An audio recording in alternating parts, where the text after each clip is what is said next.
بسم الله الرحمن الرحيم.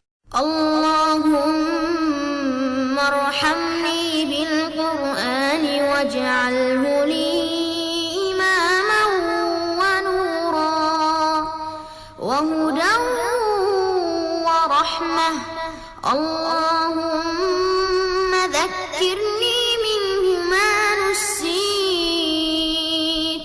وعلمني منه ما جهلت وارزقني تلاوته آناء الليل. الحمد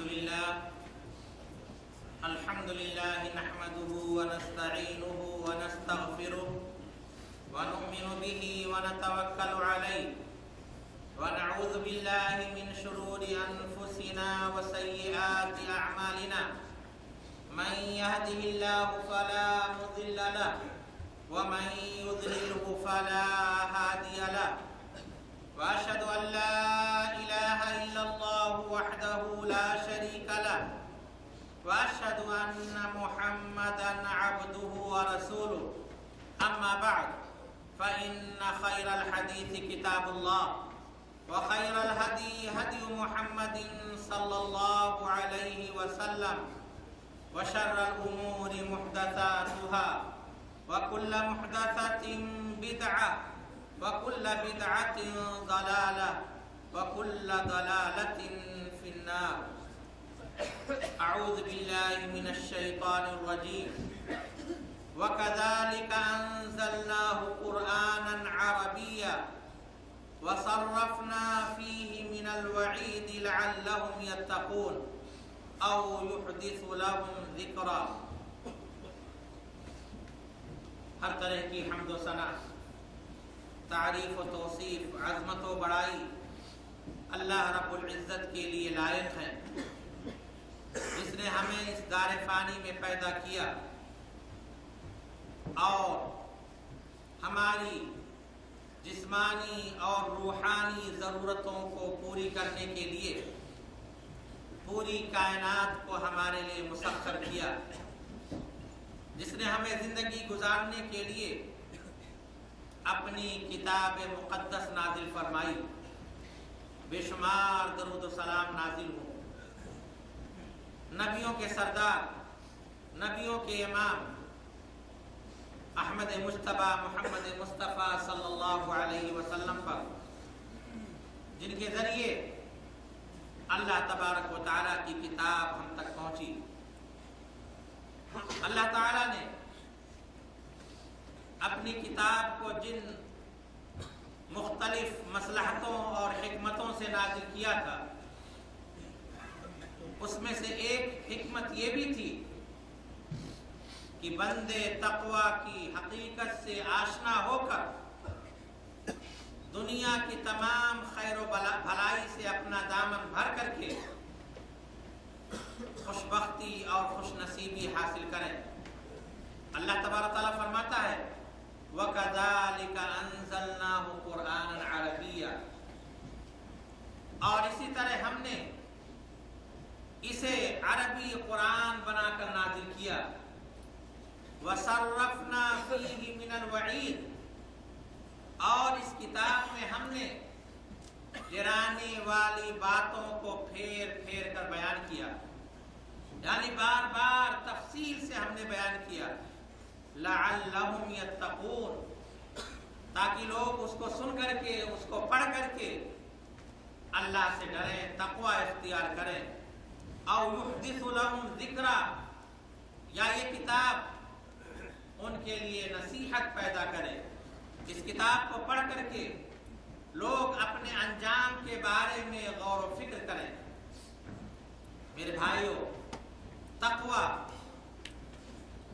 یہ دنیا کی سب سے بڑی دولت اور ہر طرح کی بھلائی، ہر طرح کی فلاح کا وسیلہ اور دین و دنیا میں سعادت مندی کا سبب ہے۔ یہ تقوی انسان کے شرف اور بزرگی کا معیار اور کسوٹی ہے، اسی کے ذریعے انسان کی بڑائی اور بزرگی ناپی جا سکتی ہے۔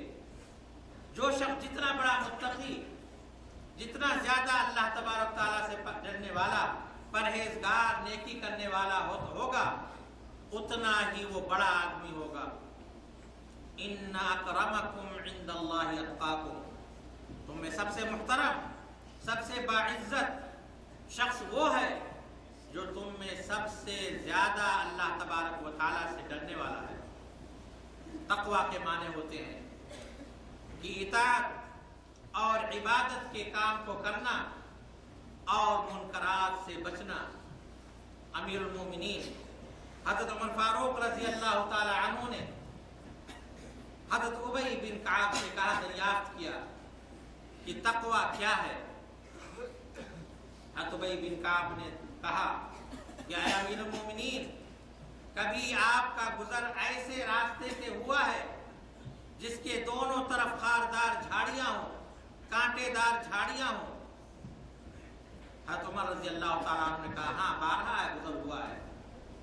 انہوں نے کہا کہ امیر المومنین، پھر آپ نے وہاں اس راستے سے گزرنے میں کیا حکمت عملی اختیار کی؟ امیر المومنین نے جواب دیا کہ میں اپنے دامن کو سمیٹ کر اپنے آپ کو بچاتے ہوئے اور ڈرتے ڈرتے اس راستے سے گزرا۔ حضرت ابی بن کعب رضی اللہ تعالیٰ عنہ نے کہا، یہی تقویٰ ہے۔ دنیا کی رنگینیوں، دنیا کی آلائشوں، دنیا کے فتنوں سے اپنے دامن کو بچاتے ہوئے حق کے راستے پر چلنا، یہی تقویٰ ہے۔ تقویٰ کی شریعت اسلامیہ میں بڑی قدر و منزلت ہے۔ اللہ تبارک و تعالیٰ نے تمام امتوں کو تقویٰ کا تاکیدی حکم دیا تھا۔ وَلَقَدْ وَصَّيْنَا الَّذِينَ أُوتُوا الْكِتَابَ مِنْ قَبْلِكُمْ وَإِيَّاكُمْ أَنِ اتَّقُوا اللَّهَ، بلا شبہ ہم نے ان لوگوں کو جو تم سے پہلے کتاب دیے گئے تھے اور تمہیں بھی تقویٰ اللہ تبارک و تعالیٰ سے ڈرنے کا تاکیدی حکم دیا ہے۔ اس کے علاوہ تمام انبیاء کرام، تمام بزرگان دین، صالحین، سلف صالحین نے بھی تقویٰ اختیار کرنے کی وصیت کی تھی۔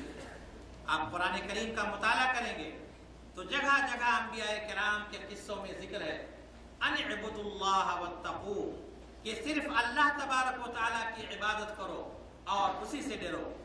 حضرت عباد بن ساریہ رضی اللہ تعالیٰ عنہ روایت کرتے ہیں کہ ایک مرتبہ اللہ کے رسول صلی اللہ علیہ وسلم نے ہمیں بڑی مؤثر نصیحت کی، جس کو سن کر کے ہماری آنکھیں ڈبڈبا گئیں، ہمارے دل دہل گئے، اور کہنے والوں نے کہا کہ اللہ کے رسول، یہ تو ایسا لگتا ہے کہ کسی رخصت ہونے والے کی نصیحت ہے، تو آپ ہمیں وصیت کر دیجئے۔ اللہ کے رسول صلی اللہ علیہ وسلم نے فرمایا، اوصیکم بتقوی اللہ، کہ میں تمہیں اللہ تبارک و تعالیٰ کے تقوی کی وصیت کرتا ہوں۔ میرے بھائیوں، اہل تقوی اور اہل ایمان یہی اللہ تبارک و تعالیٰ کے ولی ہوتے ہیں۔ اولیاء اللہ مومن اور متقی ہی ہوتے ہیں۔ وہ لوگ ولی نہیں ہوتے جو پانی کی سطح پر چلتے ہیں یا ہواؤں کے دوش پر اڑتے ہیں، نہیں، وہ متقی نہیں، وہ اللہ کے ولی نہیں۔ اللہ تبارک و تعالیٰ فرماتا ہے، الا ان اولیاء اللہ لا خوف علیہم ولا هم يحزنون الذین آمنوا وکانوا یتقون، کہ سن لو کہ بے شک اللہ کے ولی پر کوئی خوف نہیں ہوگا اور نہ ہی وہ غمگین ہوں گے۔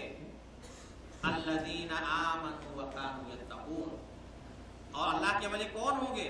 الذین آمنوا، جو ایمان لائے، وکانوا یتقون، اور اللہ تبارک و تعالیٰ سے ڈرا کرتے تھے۔ یعنی حقیقت میں اللہ تبارک و تعالیٰ کا ولی وہی ہوگا جو مومن ہوگا، متقی ہوگا، کیونکہ ایسے لوگ ہی اللہ تبارک و تعالیٰ کی اطاعت، اللہ تبارک و تعالیٰ کی فرمانبرداری کیا کرتے ہیں۔ میرے بھائیوں، تقویٰ کا تقاضا یہ ہے کہ آدمی شکوک و شبہات، مشتبہ چیزوں سے بچتا رہے۔ حدیث شریف میں آتا ہے، حضرت نعمان بن بشیر رضی اللہ تعالیٰ عنہ فرماتے ہیں کہ اللہ کے رسول صلی اللہ علیہ وسلم نے فرمایا، ان الحلال بین وان الحرام بین کہ حلال بالکل واضح ہوتا ہے اور حرام بھی بالکل کلیئر، بالکل واضح ہوتا ہے۔ وَبَيْنَهُمَا أُمُورٌ مُشْتَبِهَاتٌ، اور حلال اور حرام کے درمیان کچھ مشکوک، کچھ شک و شبہ والی چیزیں ہوتی ہیں۔ تو جو شخص فَمَنِ اتَّقَى الشُّبْهَاتِ، جو شخص ان مشکوک، شک و شبہ والی چیزوں سے بچ کر کے نکل گیا، اس نے اپنے دین کو، اپنی عزت و آبرو کو محفوظ کر لیا۔ وَمَنْ وَقَعَ فِي الشُّبْهَاتِ، اور جو شخص شبہات میں، شک و شبہ والی چیزوں میں پڑ گیا، وہ حرام میں پڑ جائے گا۔ ایسے ہی کہ جیسے کوئی شخص اپنی بکریاں لے کر کے کسی چراگاہ کے پاس چرا رہا ہو، تو کسی نہ کسی دن اس کی بکریاں چراگاہ میں داخل ہو جائیں گی۔ یاد رکھو، کان کھول کے سن لو کہ ہر بادشاہ کی چراگاہ ہوتی ہے، اور اللہ تبارک و تعالیٰ کی چراگاہ اس کی حرام کردہ چیزیں ہیں۔ اور یہ بھی کان کھول کے سن لو کہ انسان کے جسم میں ایک لوتھڑا ہے، اذا صلحت صلح الجسد کلہ، کہ اگر وہ لوتھڑا درست رہا، اس کی اصلاح ہو گئی، تو پورے جسم کی اصلاح ہو جائے گی۔ وَإِذَا فَسَدَتْ فَسَدَ الْجَسْدُ كُلُّهُ، اور اگر وہ لوتھڑا خراب ہو گیا، وہ بگڑ گیا، تو پورا جسم ستیاناش ہو جائے گا۔ الا وہی القلب، اور وہ لوتھڑا کیا ہے؟ وہ دل ہے۔ اگر دل درست ہو گیا تو انسان کے سارے اعمال درست ہو جائیں گے، اگر دل خراب ہو گیا تو انسان کے سارے اعمال بگڑ جائیں گے۔ اسی طرح تقویٰ کا تقاضا یہ ہے کہ انسان اپنی زبان سے، اپنے دل سے، اپنے اعمال و جوارح سے، اپنے اعضاء و جوارح سے تقوی کا مظاہرہ کرے۔ صرف زبان سے تقوی کا دعویٰ کرنا تقویٰ نہیں کہلایا جائے گا، یا صرف دل سے متقی بن جانا یہ تقویٰ میں شمار نہیں ہوگا، یا صرف اعضاء و جوارح سے تقویٰ اختیار کرنا یہ تقویٰ نہیں کہلایا جائے گا، بلکہ تقویٰ کے لیے ان تمام پہلوؤں میں احتیاط کرنا ضروری ہے کہ جن میں عدم احتیاط سے آدمی کے بگڑنے کا، دین و دنیا بگڑنے کا خطرہ ہوتا ہے۔ خواہ اس کا تعلق سننے سنانے سے ہو، خواہ اس کا تعلق دیکھنے دکھانے سے ہو، خواہ اس کا تعلق گفت و شنید سے ہو، خواہ اس کا تعلق سب و شتم سے ہو، خواہ اس کا تعلق پیٹ سے ہو، خواہ اس کا تعلق شرمگاہ سے ہو، ان تمام چیزوں میں انسان کو بچنا چاہیے۔ حضرت ابن عمر رضی اللہ تعالیٰ عنہ ایک مرتبہ چہل قدمی کے لیے مدینہ سے باہر نکلے، کسی علاقے کی طرف گئے اور ایک جگہ پڑاؤ ڈالا، اور پڑاؤ ڈال کر کے دسترخوان بچھایا گیا۔ اتنے میں ایک چرواہے کا وہاں سے گزر ہوا، اس چرواہے نے حضرت ابن عمر رضی اللہ تعالیٰ عنہ اور ان کے ساتھیوں کو سلام کیا۔ حضرت ابن عمر رضی اللہ تعالیٰ عنہ نے سلام کا جواب دیا اور اس سے دعوت دی کہ آؤ بھائی، تم بھی ہمارے ساتھ کھانا تناول فرما لو۔ اس چرواہے نے کہا کہ میں روزے سے ہوں۔ حضرت ابن عمر رضی اللہ تعالیٰ عنہ کو سخت تعجب ہوا کہ ان ایام میں جبکہ ہر طرف گرم ہوائیں چل رہی ہوں اور ایسی جگہ پہاڑوں کے درمیان چلچلاتی دھوپ میں بکریاں چراتے ہوئے یہ شخص روزہ رکھے ہوئے ہے۔ کہا ایسی حالت میں تم روزہ رکھتے ہو؟ اس نے کہا کہ میں اپنے خالی اوقات کو اسی طرح گزارتا ہوں۔ حضرت عبداللہ ابن عمر رضی اللہ تعالیٰ عنہ نے اس کا امتحان لینا چاہا۔ کہا اچھا بھائی، کیا تم اپنی ایک بکری کو مجھ سے بیچ سکتے ہو؟ چرواہے نے کہا کہ میں کیسے بکری بیچ سکتا ہوں؟ یہ تو میری بکریاں نہیں ہیں، یہ تو میرے آقا کی بکریاں ہیں، میں کیسے بیچ سکتا ہوں؟ ابن عمر نے امتحان لیتے ہوئے کہا کیا ہوگا؟ تم کہہ دینا کہ ایک بکری غائب ہو گئی، بھیڑیا اس کو کھا گیا۔ یہ بات سن کر کے وہ چرواہا پیٹ پھینک کر جانے لگا، اس حال میں کہ اس کی انگلی آسمان کی طرف اٹھی ہوئی تھی اور زور زور سے کہہ رہا تھا این اللہ این اللہ، کہ پھر اللہ کہاں چلا جائے گا؟ اللہ کیا نہیں دیکھ رہا ہے؟ کیا اللہ موجود نہیں ہے؟ اس چرواہے کی بات سے حضرت ابن عمر رضی اللہ تعالیٰ عنہ اس قدر متاثر ہوئے اور ان کے دل و دماغ پر اس کا یہ جملہ اس قدر نقش کر گیا کہ اس کے جانے کے بعد بھی زبان سے کہتے رہے یقول الرائی این اللہ، کہ چرواہا کہہ رہا تھا کہ اللہ کہا گیا، اللہ کہا ہے۔ اور پھر جب ابن عمر رضی اللہ تعالی عنہ مدینہ گئے تو اس کے مالک کو بلایا اور اس چرواہے کو بھی خرید لیا، اس کی بکریوں کو خرید لیا اور چرواہے کو آزاد کر دیا اور ان بکریوں کو اسے تحفے میں دے دیا۔ سلف صالحین تقوی کی صفت سے متصف ہونے کے باوجود بطور تواضع اور خاکساری کے اپنے آپ سے اس کا انکار کیا کرتے تھے، اس لیے کہ وہ جانتے تھے کہ تقوی بڑی مشکل سے حاصل ہوتا ہے، یہ صفت بڑی مشکل سے پائی جاتی ہے۔ اللہ تبارک و تعالیٰ نے اور اس کے رسول نے کتاب و سنت میں ہمارے لیے پچھلے امتوں کے تقوی کے تذکرے بھی کیے ہیں تاکہ ہم ان سے عبرت اور سبق حاصل کریں۔ اللہ کے رسول صلی اللہ علیہ وسلم نے فرمایا کہ تم سے پہلی امتوں میں ایک شخص سے زمین فروخت کی، جس شخص نے زمین خریدی تھی ایک دن اسے اپنے کھیت میں سونے کی ڈیگ مل گئی۔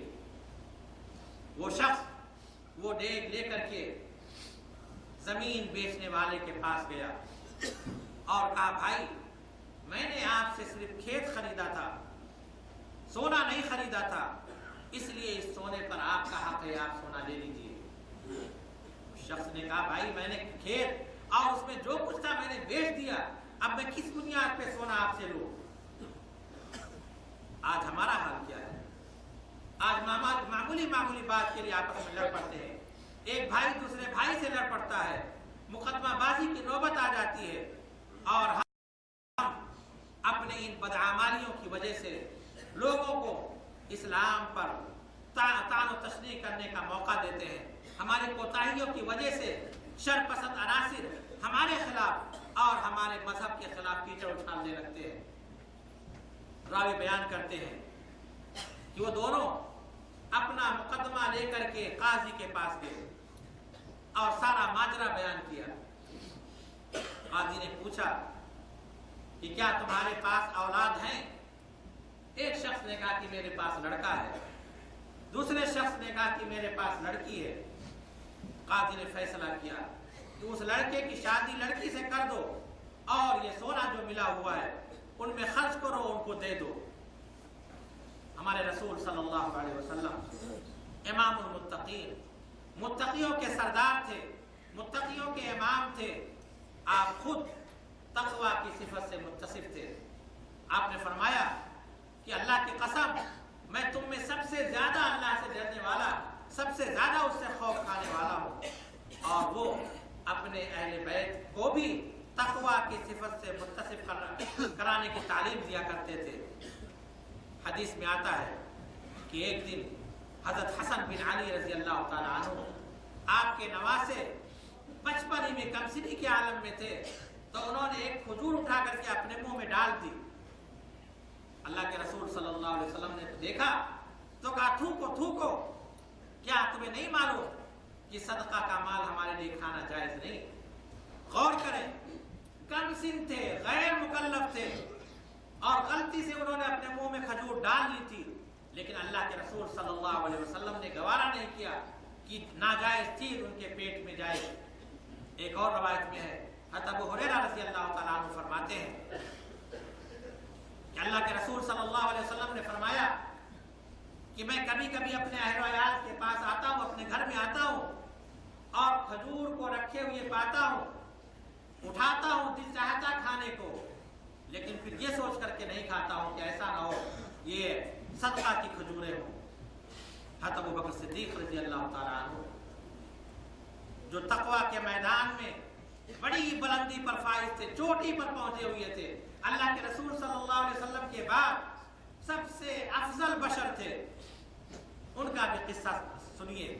حضرت عائشہ رضی اللہ تعالیٰ عنہ بیان فرماتی ہے کہ حضرت ابو بکر صدیق رضی اللہ تعالیٰ عنہ کے پاس ایک غلام تھا جو انہیں خراج ادا کیا کرتا تھا، جس کو وہ اپنے استعمال میں لایا کرتے تھے۔ ایک دن وہ غلام کچھ کھانا لے کر کے آیا اور حضرت ابوبکر صدیق رضی اللہ تعالیٰ عنہ نے بغیر چوچرا بغیر پوچھے ہوئے اس کو کھا لیا۔ غلام نے کہا کہ آپ کو معلوم ہے یہ کیا تھا جو آپ نے کھایا ہے؟ حضرت ابوبکر صدیق رضی اللہ تعالیٰ عنہ نے کہا نہیں، بتاؤ کیا تھا؟ اس نے کہا کہ زمانے جاہلیت میں نے ایک شخص کے لیے کہانت کی تھی، حالانکہ مجھے یہ فن نہیں آتا تھا، میں نے اس کو صرف بیوقوف بنایا تھا۔ آج سریرا اس سے ملاقات ہو گئی تو اس نے نذرانے میں مجھ کو یہ چیز پیش کی تھی۔ یہ سن کر کے حضرت ابوبکر صدیق رضی اللہ تعالی عنہ نے اپنی انگلی اپنے حلق میں ڈالی اور جو کچھ کھایا تھا پورا طے کر دیا۔ یہ اللہ کا ڈر تھا، خوف تھا کہ حرام چیز کو اپنے پیٹ میں باقی نہیں رہنے دیا۔ حضرت فاروق رضی اللہ تعالی عنہ یہ بھی بہت متقی، اللہ تبارک و تعالیٰ سے ڈرنے والے تھے۔ اللہ سے خوف کا، آخرت کی جواب دہی کا یہ عالم تھا کہ مرتے وقت کہہ رہے تھے کہ کاش میں برابر سرابر چھوڑ دیا جاؤں۔ انہی کا واقعہ ہے کہ ایک مرتبہ حضرت عمر فاروق رضی اللہ تعالی عنہ نے مدینہ کی عورتوں میں چادر تقسیم کی۔ ایک عمدہ قسم کی بہترین خوبصورت چادر باقی رہ گئی۔ لوگوں نے مشورہ دیا کہ امیر المومنین یہ چادر رسول اللہ صلی اللہ علیہ وسلم کی نواسی کو عطا کر دیجیے۔ ان کا مقصد تھا کہ حضرت ام کلثوم بنت علی جو رسول اللہ صلی اللہ علیہ وسلم کے نواسی ہونے کا جنہیں شرف حاصل تھا اور حضرت عمر فاروق رضی اللہ تعالی عنہ کی زوجیت میں تھی، لوگ یہ چاہتے تھے کہ آپ انہیں دے دیں۔ حضرت قربان جائی حضرت فاروق رضی اللہ تعالی عنہ کے تقوی اور پرہیزگاری پر انہوں نے کہا نہیں، اس کی زیادہ مستحق، اس کی زیادہ حقدار ام سلیط ہیں، اس لیے کہ یہ وہ خاتون ہیں جنہوں نے اللہ کے رسول صلی اللہ علیہ وسلم کے ہاتھ پر بیعت کی تھی اور غزوہ احد کے دن یہ مشکیزیں سلا کرتی تھی۔ دیکھا محض اللہ تبارک تعالیٰ کے ڈر اور پرہیزگاری کی وجہ سے اپنی بیوی کو جو رسول اللہ صلی اللہ علیہ وسلم کی نواسی بھی تھی خوبصورت چادر نہیں دی، بلکہ اسے ایک بزرگ صحابیہ کو دے دی۔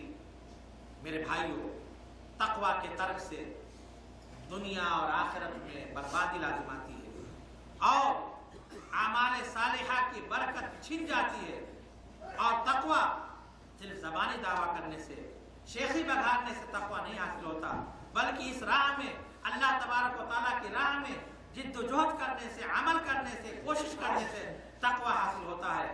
اللہ تبارک و تعالیٰ کے حرام کاموں سے بچ کر کے ہی اللہ تبارک و تعالیٰ سے محبت کا دعویٰ صحیح ہو سکتا ہے۔